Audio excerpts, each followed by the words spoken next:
Good morning. Welcome to Krishna's classroom. Continue with our exploration of the abstract integration theory, in which we look at Hilbert spaces, and what we are going to consider for this talk is the problem of completeness of the trigonometric system. Let us explain what all these terminologies mean. Now, we have L2T. Of course, T is the unit circle in the complex plane. That T comes from that. And we look at all continuous functions, all complex valued Lebesgue measurable functions, not necessarily continuous, which are 2 pi periodic on R1. Okay. Such that integral from minus pi to pi mod ft square dt is less than 2. Now, you see that this means that we are looking at periodic functions defined on the real line, and they are complex value, Lebesgue measurable, and 2 pi periodic. Okay, so if you look at the nature of the function on any interval of length 2 pi, then it just repeats. Okay, so you know the complete nature. So in fact, you can imagine the whole thing as follows. See, you have T. What is T? T is the unit circle in the complex. Okay. Now this is the unit circle. This is complex. Okay. Now we look at functions defined from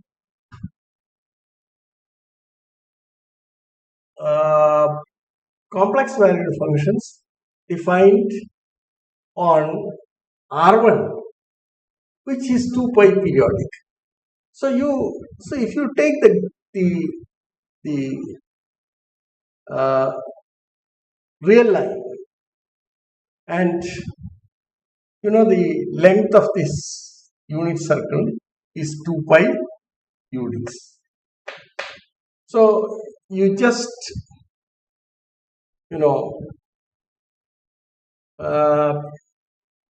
wind it along the unit circle. Okay, so you have the infinite line. Imagine this is a string, and this is a sort of ring or something like that, and you just wind it over and over again. So infinitely many times it is wound along this. Now this basic unit circle is what you designate by T. So we define, see, if you take a map from here to the real line, then you see that suppose this is corresponding to the value T, okay, corresponding to this angle T, then you see that it is at the point e to the power I t. And this point is also designated by e to the power I 2k pi 2kt.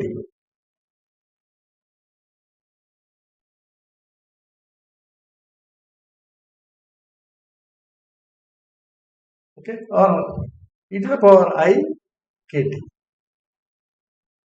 where k runs over all the teachers. So that's the process I said.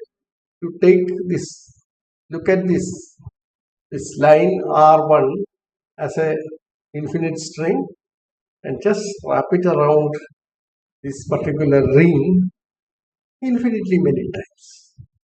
And then you see that if you take a point, you have several points corresponding to that on the real line. Now I will draw the picture. So this is what you have. So if you start from, this is 0, this is minus pi to, let me keep minus pi to pi as the basic length. Then as t varies from minus pi is this point corresponding to this point, and t is pi is corresponding to, it's the same point but after going around once. Okay. So this is of 2 pi length, and you see that if you have a function f which is periodic here, that you see that whatever pattern is there, for example, if you draw the graph of the function f, that this is the basic graph, say I have drawn a continuous function, then you see that this pattern repeats. As you see, this is 3 pi and this is 2 pi, this is 3 pi. So on pi to 3 pi you have the same pattern that you have all from minus pi to pi, and so on, and it just repeats. Okay. Just like where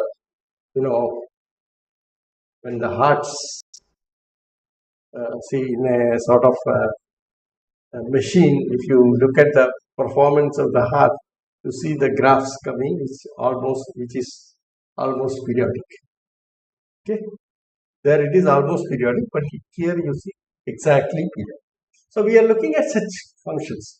We are looking at complex valued functions, Lebesgue measurable, and 2 pi periodic, by which you mean that f of t plus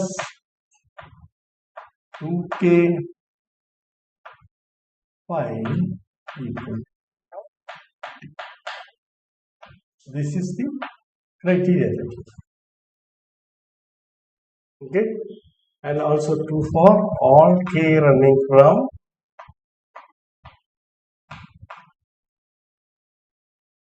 is an integer. Now such functions, and having the property that we are not assuming any continuity for this function or anything, but it's just complex valued, Lebesgue measurable. So we require those functions to have minus pi to pi mod ft square dt is complete. So such functions are called L2T, and you can show that if you impose an inner product is f with g belonging to Ct,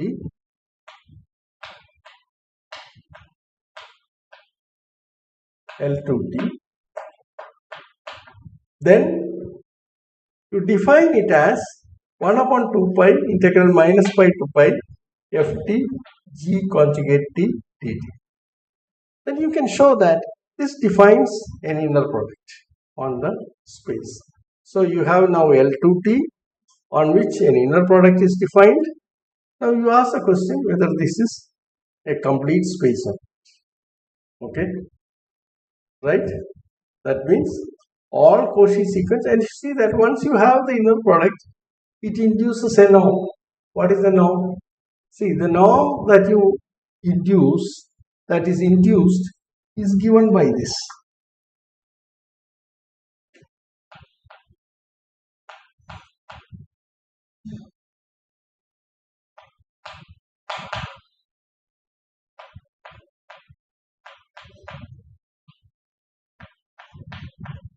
Minus pi to pi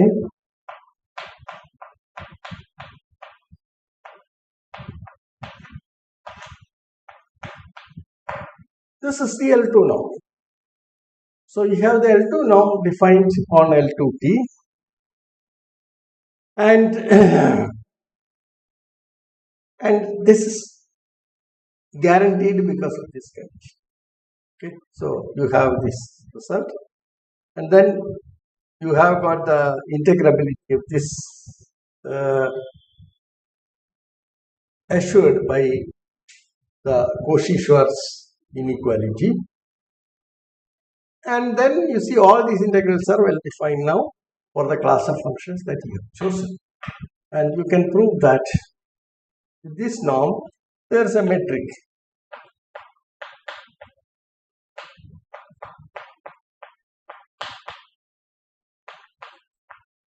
So this becomes a metric space.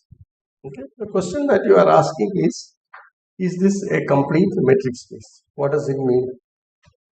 If you take a Cauchy sequence of functions belonging to L2T, do they converge? Does the Cauchy sequence converge in the space?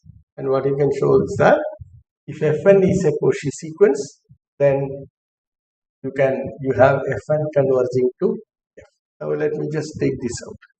This purpose is now. So you know what L2T is now.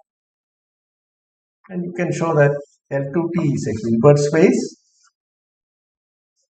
in the sense that it is not just an inner product space, but it also has the property that it's a complete inner product space. Therefore, L2T is a space. So we have now L2T.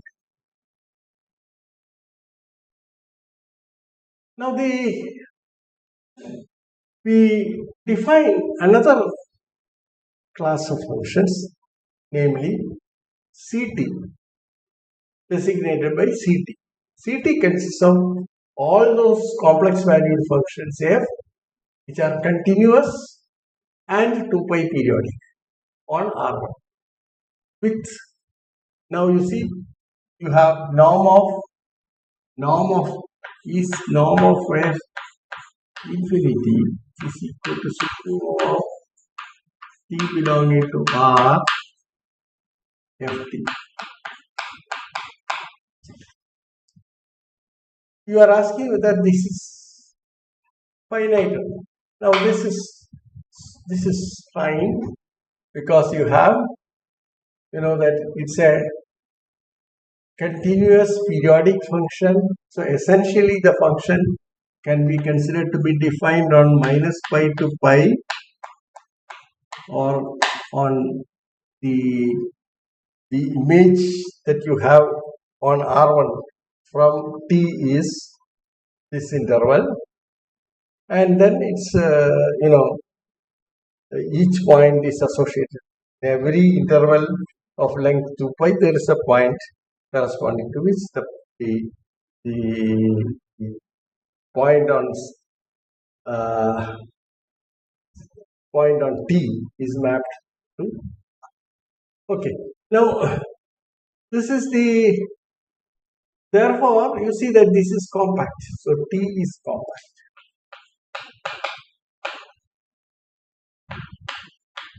Therefore, this is supremum exists. Finite. Okay, and not only that, we have also proved this earlier.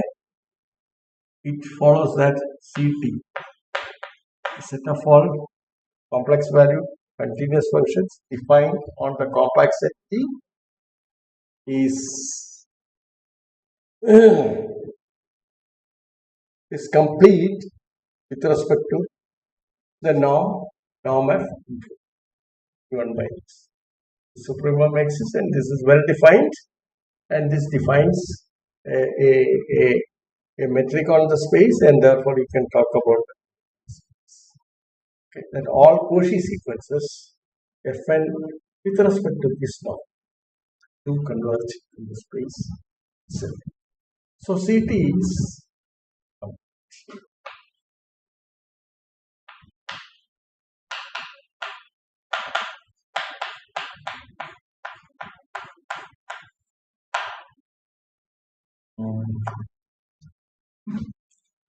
okay.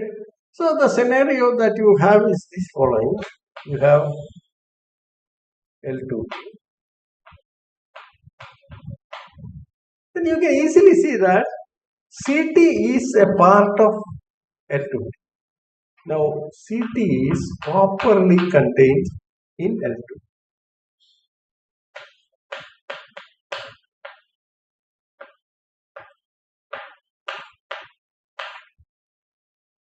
As sets. Okay, structurally, this is one structure, this is another structure. But as such, this inclusion is valid.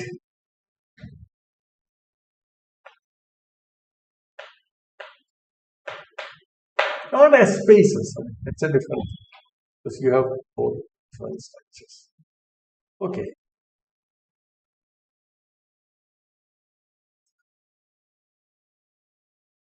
Now you see, you also have a inequality that you can prove here, or that you have here, which is that if G belongs to, then we have norm of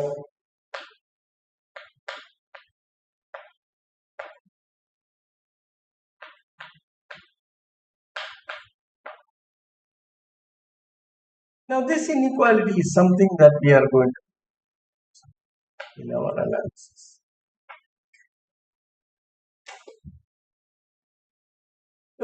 So that's one thing. So CT, we have all continuous complex valued functions, 2 pi periodic functions on R1 with this property, and this is a one-arc space. As he said,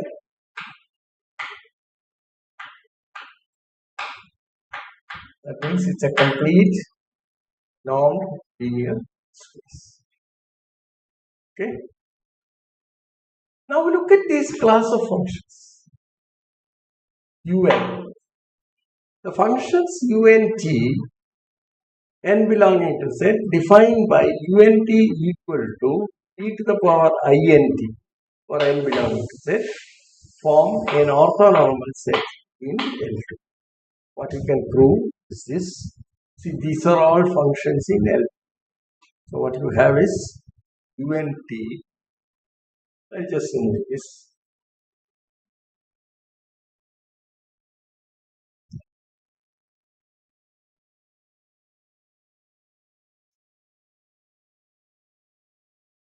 You look at this UNT.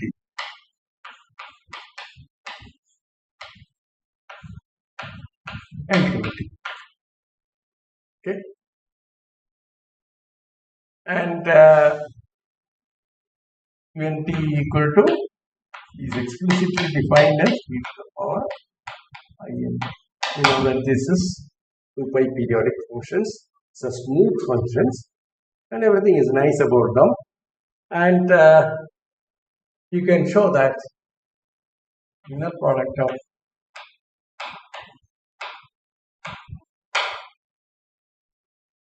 UM equal to that is UN norm of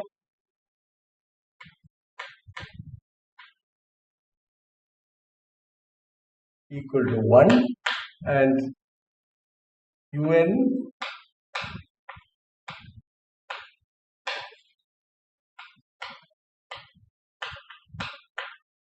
so this is an orthonormal sequence. So this sequence is an orthonormal.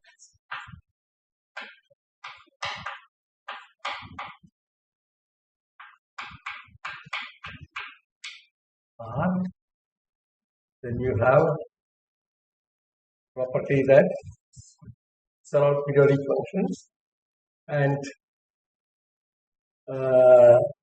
n belonging to Z. Now these are all, this is a complete,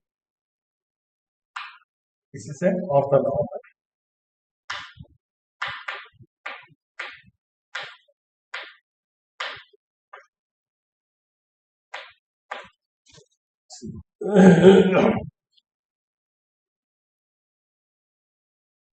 See, now the question that we take up is, does the trigonometric system, this is the question,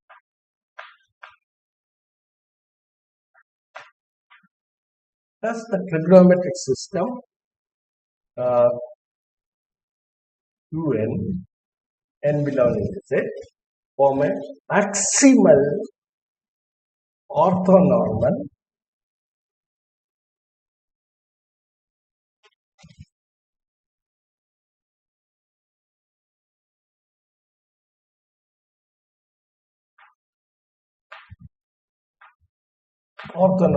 set in L2. Okay, what is the significance of this? The significance of this is, in some sense, you are asking whether this collection UNT would serve as a basis, okay, as a basis for L2T. Okay. Now, you know that when you have a finite dimensional vector space, if you have a basis, you can express every vector as a linear combination. Here, you have an infinite dimensional vector space. Now, we have an orthonormal sequence also in it. Now, the question is, could this be used to construct the whole space, in the sense that every vector can be constructed as a series in terms of these vectors? Or can you write the following? Is it possible to express?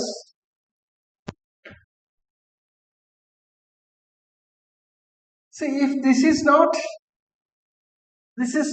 complete, that means, what do you mean by that? There are some vectors, non-zero functions in CT, which is orthogonal to every one of these UN. That is the situation where this is not complete. If it is not complete, then you see that that function itself cannot be expressed with the help of any of this. But what we are asking for is this. Is it possible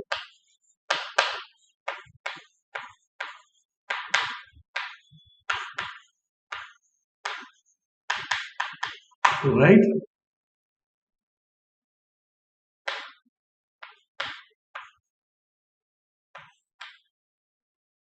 Cn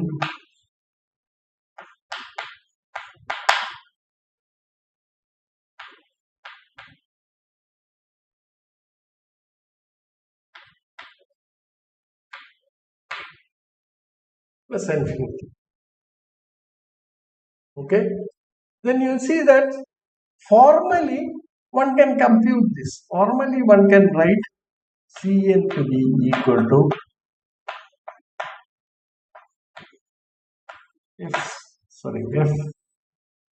f Q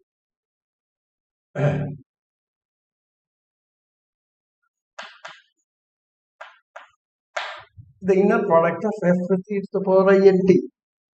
That can be written. So this essentially you are able to, in that case, you are able to express S as an infinite sum in terms of this nice, beautiful, smooth periodic functions. Okay. So every f in CT, every f in L2T can be now expressed in terms of this, provided, see that this format, provided e to the power int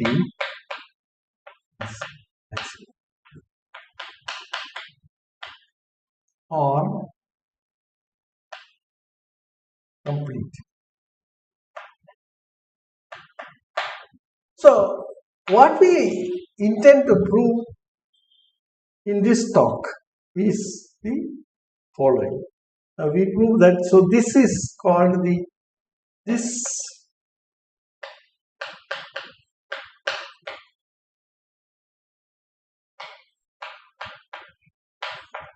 is called the trigonometric system.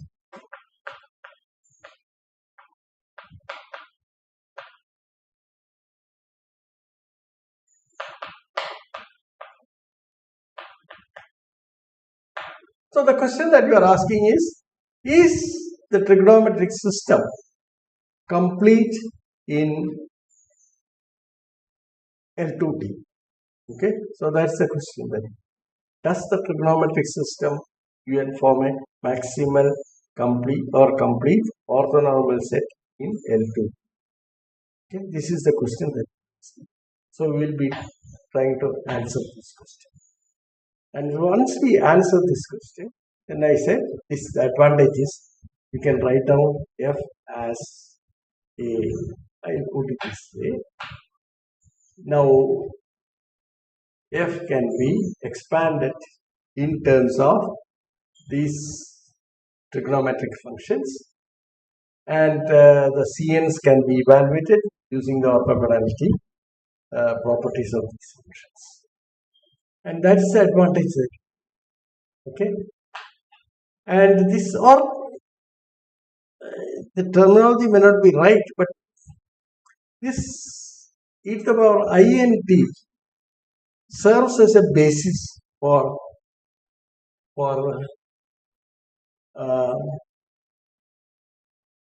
L2T. Now here one thing that you should observe is the following. See, you can reach out to any function in L2T as in terms of a finite linear combination of e to the power I.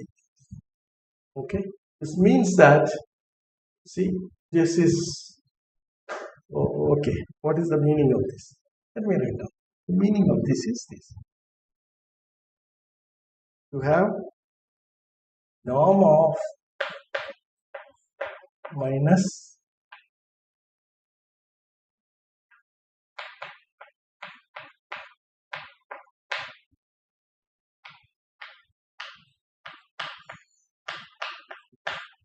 this is the L2 norm. Okay, so you can find, so given epsilon pos, given f belonging to Ct and epsilon positive, there exists n such that this is less than. That means every f can be approximated as closely as you want as polynomials of these trigonometric functions, or the finite linear combination of these orthonormal functions that you have, or the trigonometric system. That is the advantage that you have. It is in this sense that we say this is every function can be reached out using these functions, or in turn you express this in this particular form. Sometimes you also write equal to, but it's always in this sense that you are talking about f as. So every function in L2T has an expression. And this is what happens when you go from finite dimensional space to infinite dimensional space. This problem always arises. You will have to use, not just because only finite linear combinations do make sense in a linear space. Okay, so when you talk about infinite linear sum of this kind, it will have to be supported by a limiting process. See, in a finite dimensional vector space, there is no such problem. You are expressing the function in terms of basis, means f is written as a finite linear combination of elements of the basis. Whereas in this case, you see that you have a infinite set of elements of L2T, and then they have a nice orthonormal property which enables you to evaluate the coefficients in this kind of expansions. This is called the Fourier expansion. Okay, and what it means is this, that given f belonging to Ct and an epsilon positive, there exists an n belonging to S Z such that f can be approximated as closely as you want by a polynomial e to the power n. That's the meaning. Okay, right? So our objective is to prove this. Okay, this theorem. So this is what you observed, or what you plan to. Okay. So here we make use of a result.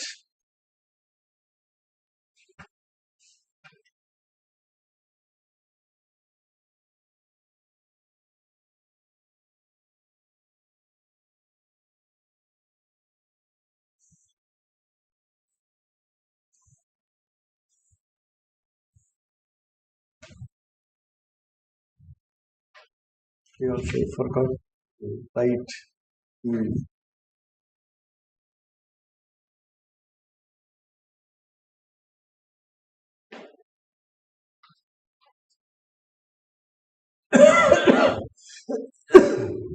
okay. So we want to, so essentially this amounts to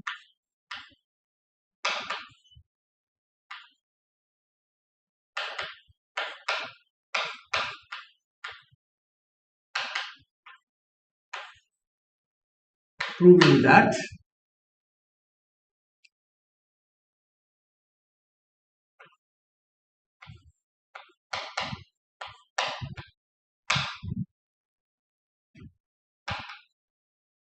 a maximal orthonormal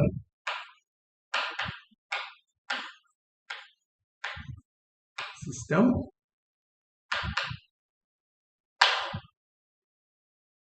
or a complete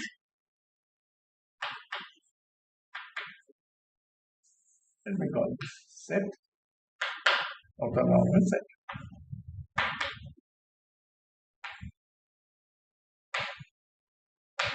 That means no more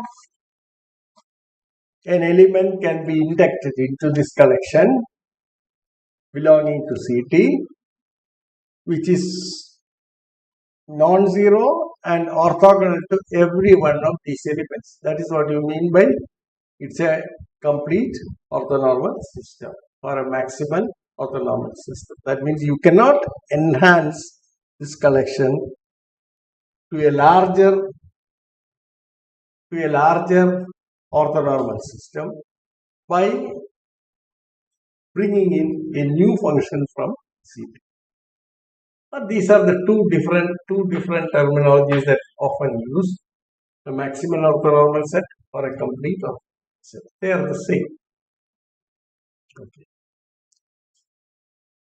Now recall that how we would prove this. So what we prove is this.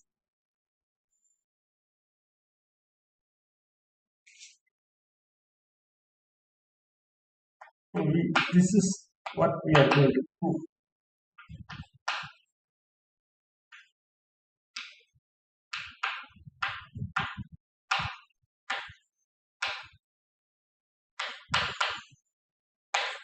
The orthonormal system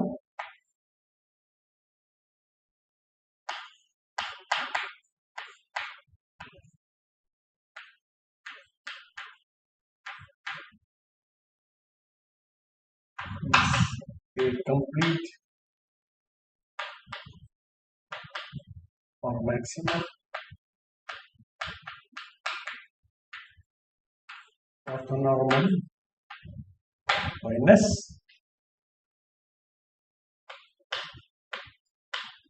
orthonormal system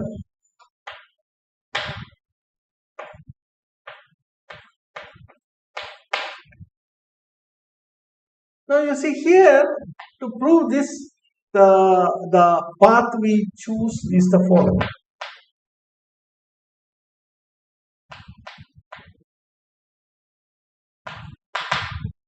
We use the following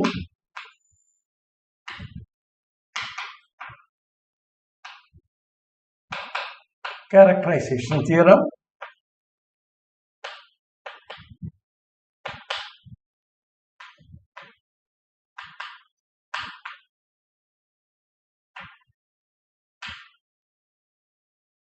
Of completeness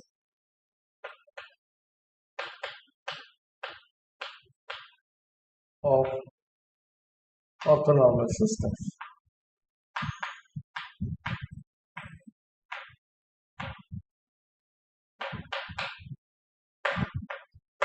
Recall that we have proved this theorem.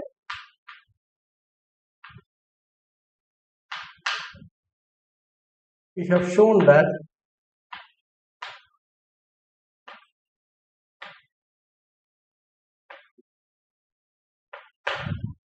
in a Hilbert space,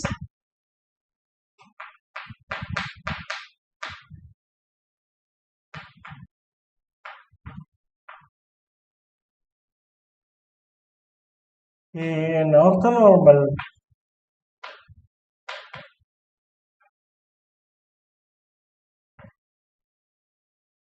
set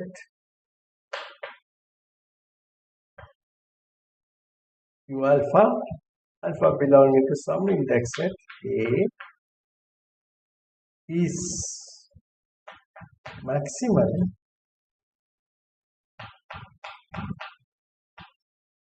or complete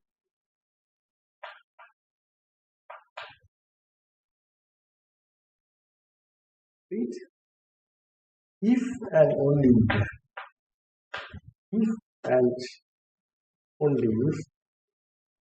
the set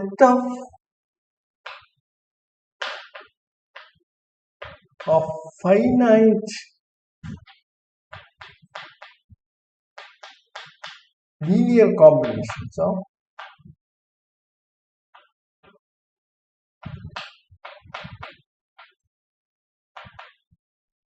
now we use this word finite linear combination. In fact, it's enough to say linear combination. Linear combinations are generally accepted as finite linear combinations, only finite sums. They only make sense in the absence of any limiting process. Okay, linear combinations of U alpha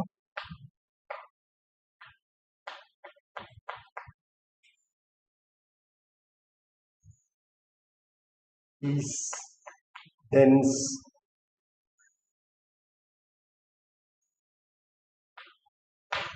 in, this is the characterization theorem. See that if the set of finite linear combinations of U alpha, the orthonormal system, is dense in H, then they form a maximal orthonormal system. Conversely, if this set of elements of H form a complete orthonormal system or a maximal orthonormal system, then the collection of all finite linear combinations of U alpha form a dense subspace of H. Okay, so that is the general theorem that we are going to make use of in proving this result. Therefore, what we want to prove, we want to show that we already have this e to the power int. Okay, so our alpha is essentially, so the scenario is this: the h that you have,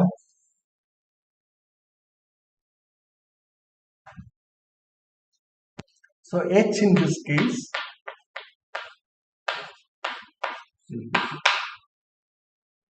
okay, it's a complete orthonormal. sorry, it's a complete uh, inner product space, and with inner product defined by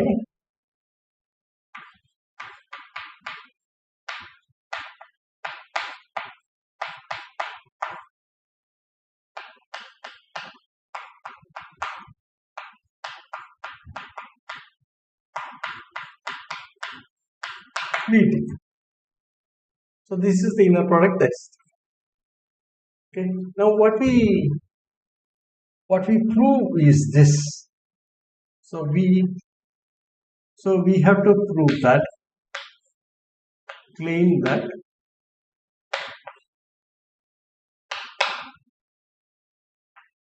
e to the power int n belonging to z, that is the index set. Okay, so u alpha belonging to a, here n belonging to z. Okay,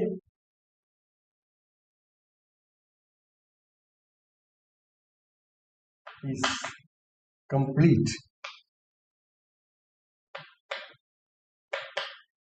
or maximal.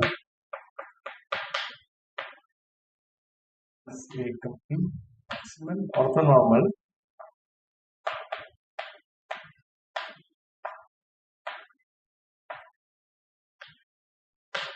in L2.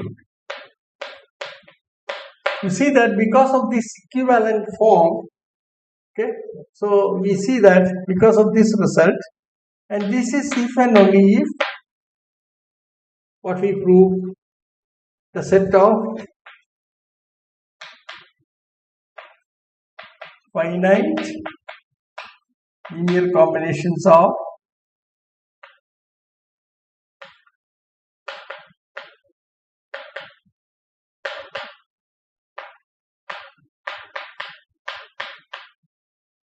this is important, finite linear combinations of e to the power int is dense in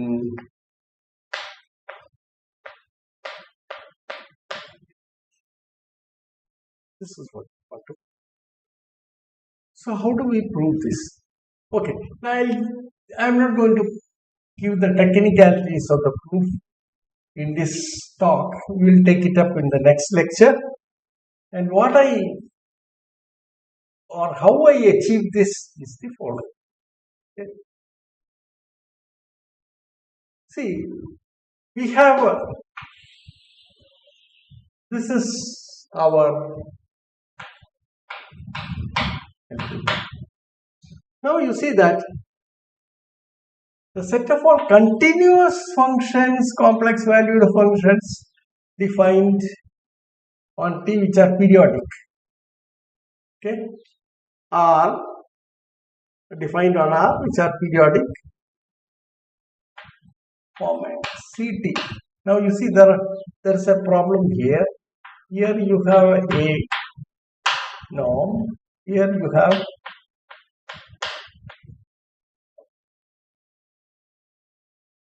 okay. So the art of doing it is the following. Now we take the set of fault, we denote by PT. P what you call polynomials, or I will just use connection E, and you have okay, PT. So let me write here PT. So PT I take as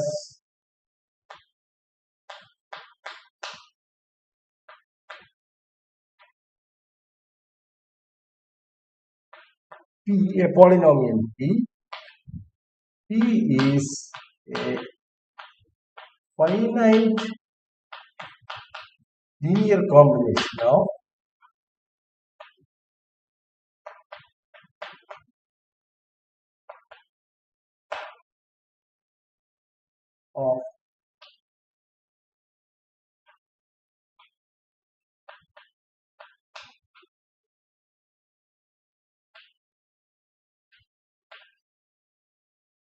This is what you have. So this collection is what you call P. So you see that PT is contained in CT. Now what we want to say is that PT is dense in L2T.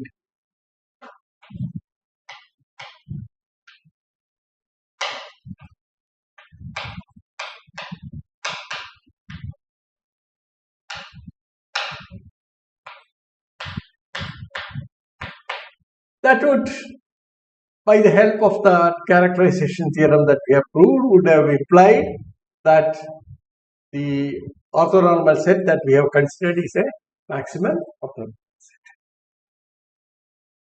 So what we have to do now, you see, the first thing that you observe is that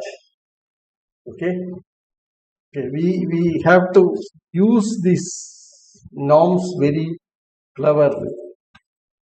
So what we have to do, we have to show that given f belonging to,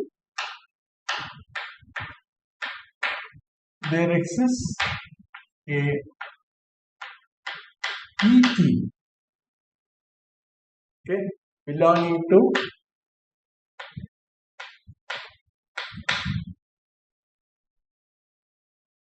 I'll just P belonging to PT such that norm of f minus P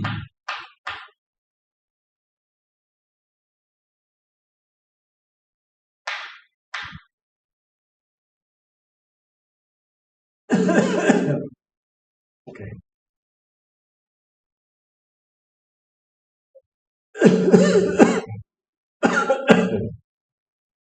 And epsilon positive, there exists P belonging to P such that it's less than.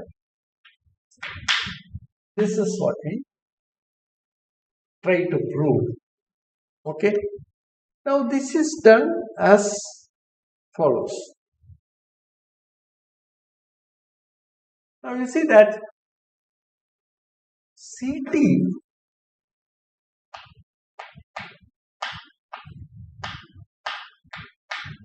as we have seen the setting. Okay.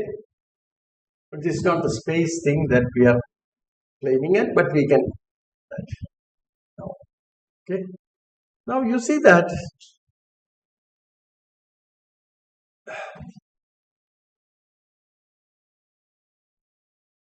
we can, given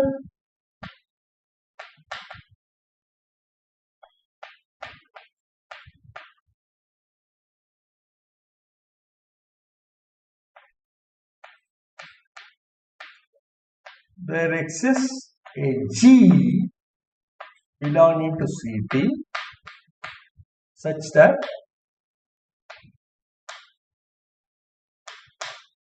norm of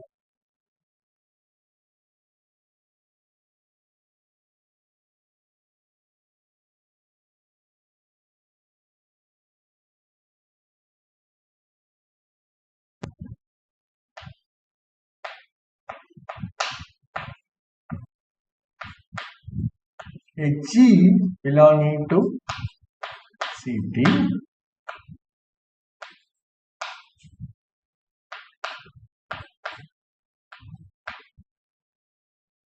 F minus G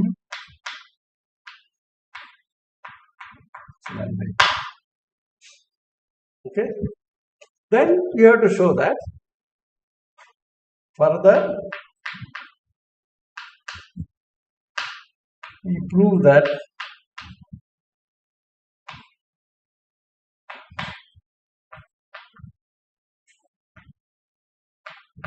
G belonging to CT there exists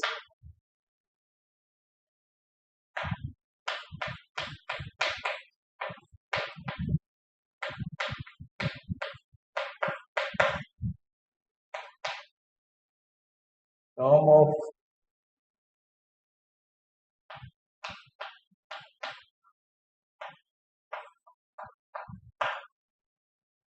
combining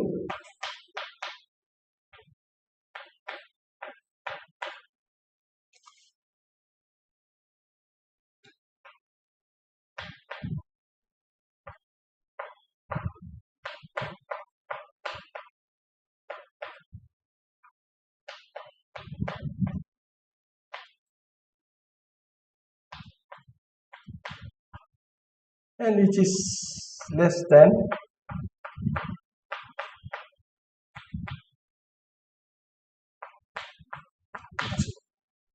this is a strategy. But the only problem that you have is this. See, CT you have a norm here, which is norm infinity, and this is also a part of it. So you can actually prove that this is dense in CT with this norm. Okay, we prove that. So the strategy is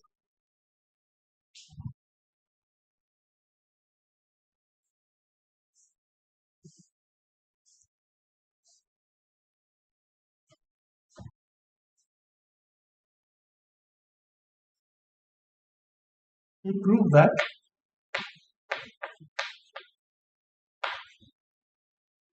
the G we have identified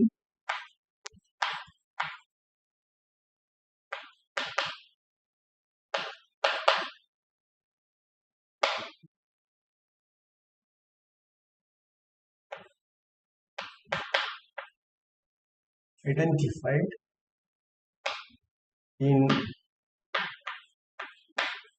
CT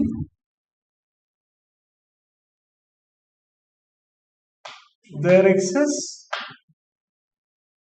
a P belonging to PT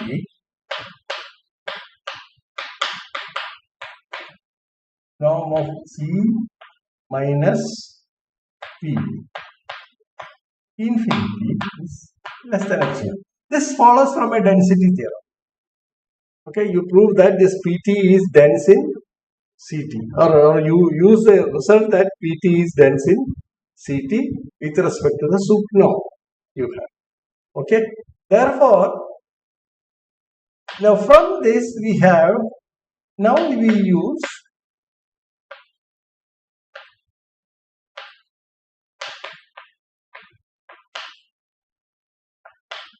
norm of G minus P 2 is less than or equal to norm of G minus P infinity, and this is less than epsilon, therefore you get this result. This is less than epsilon. Okay, and that's the one that we are using at this stage. So you see the way in which we build the argument. So essentially what remains to be proved is that this is less than epsilon. If you prove this, then all these things put together will give you the proof of the theorem, complete the theorem. So our strategy will be to show that given any G in CT and an epsilon positive, you can find a PT in the script PT with the property that norm of the sup norm of F minus or G minus P is less than epsilon. Once we prove that, you get, because of this inequality, you will get this result, and this inequality, therefore this is less than epsilon, or right, epsilon by 2, that is a material. So you get this result, and then combine with this norm of F minus G2 is less than or equal to norm of F minus G. Okay.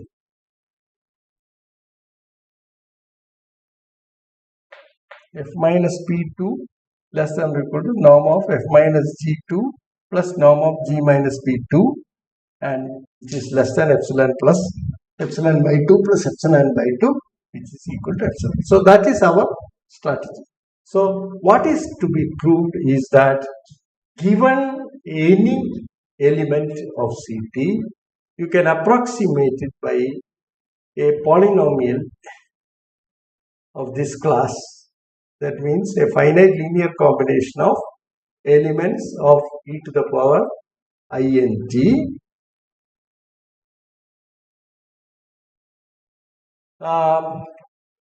as closely as you want in the Sukna. Then that will be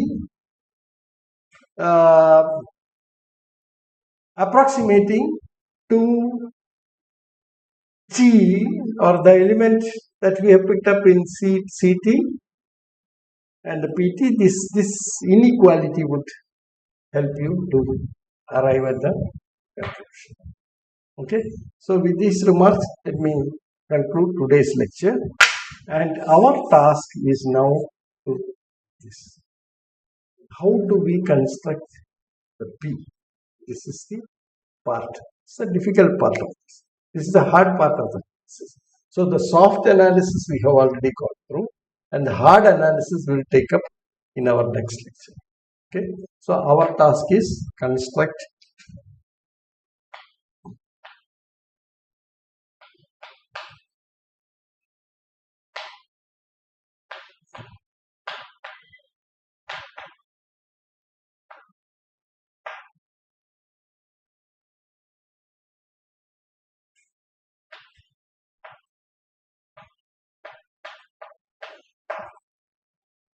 that is our task. So thank you very much. I'll be coming with the details of the proof in my next lecture.